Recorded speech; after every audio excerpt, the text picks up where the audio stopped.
In this video, I'm going to share with you 2 different ways to install vinyl soffit, an easy solution for how to cut it, and finally, how to install metal fascia without any special tools and so that it looks professional. This is part of a larger project where I'm replacing pretty much everything on the second story of my house so that it lasts 100 years. The first thing we have to do though is we have to install the soffit. So I already have this measured out, so we got to install that first. Hey, there's a kitty cat. Where have you been?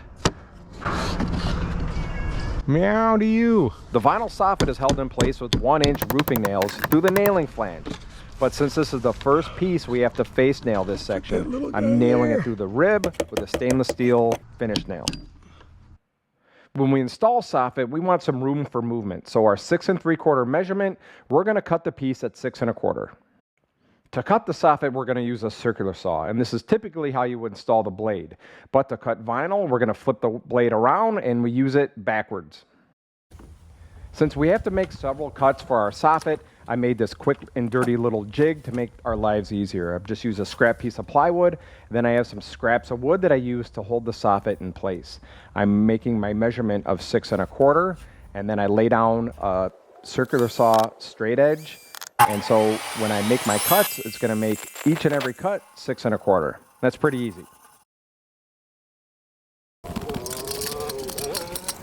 Before we go making a bunch of cuts, we're going to test fit our piece. It's installed by hooking it in to the previously installed piece, and we pull it somewhat taut, then install it with 2 roofing nails. So instead of F channel or J channel here, I just have a piece of wood. It's cheaper. And then I'm just using 1-inch roofing nails. I see a lot of people just use staples, and I'm just running my way down here. And to finish it off, my J channel is going to butt up right up to it, and it's going to hide that seam there.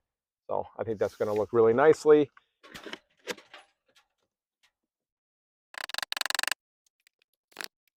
Yeah, I ran the J channel down. I did a little 45 over. And then this is what's going to accept our, there you go, that's going to accept this. Fits in there nice and nice. And then nail that off, and then just work our way down here. That looks pretty darn good. On the slope section of the roof, I had some framing members in the way, so it didn't really make sense to use the ripped down piece of wood, so I used J channel instead. And you can see here that it works pretty nicely. I just install it, I click the previous piece in, and then just nail away. But you can see it's kind of redundant. I basically would have 2 pieces of J channel next to each other. Not that it's really a big deal, but I mean, if you're spending money on your own house, I guess it probably doesn't matter. But if you're working as a contractor, having 2 pieces of J channel is kind of redundant. In this area of my house, 2 roof lines intersect, and I put a piece of blocking there to prevent little critters from climbing up in my attic. 1.5 inches. Right there. The first piece of fascia that we're going to install it so that it wraps around the corner, and we have to get rid of that bottom piece. So we're getting rid of 1.5 inches off the bottom. Because you could use a block of wood and bend it over. You could use metal. I got this piece of metal. This is for metal roofing.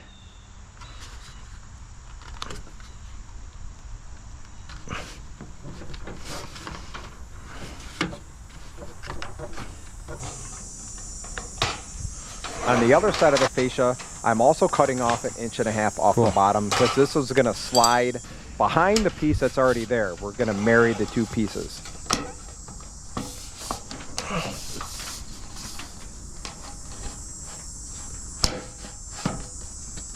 All right, I like that. Cool. Now that it's installed where we want it, we're going to tack it in place with a few trim nails, and I am face nailing it, and that's okay because it's going to be covered by the gutter.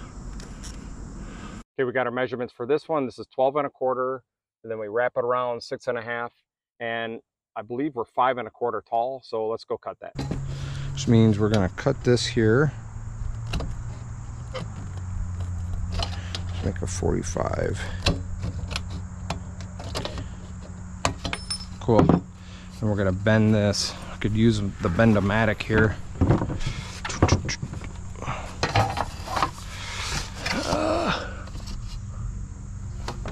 So I'm right on my line.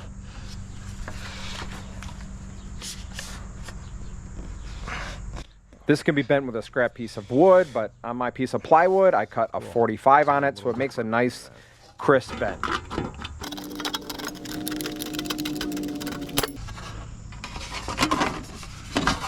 And I notched this out for here, so it should slide right in there.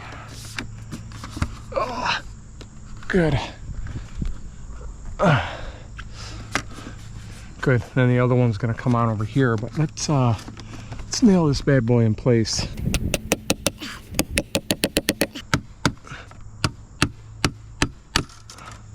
But yeah, 14 will be good. Okay. Probably be easier on a workbench.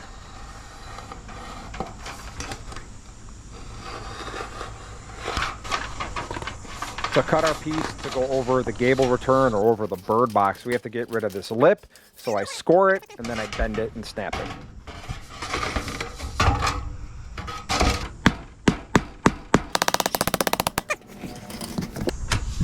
We have our fascia tacked in place, and you can see we purposely left it long. So this gives us an opportunity to mark it and cut it in place so that it's the perfect angle.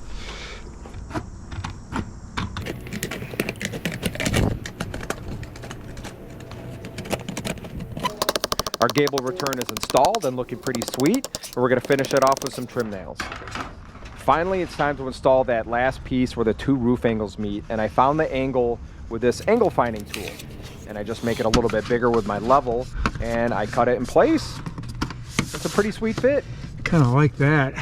All right, there you have it. Again, this is my first time doing this. It's not too bad, and it'd be easier with a new build scenario, but since this is like a retrofit scenario, we had a little bit more monkeying around to do. But if you got any questions, as always, hit me in the comment section and I'll do my best to answer them. See you.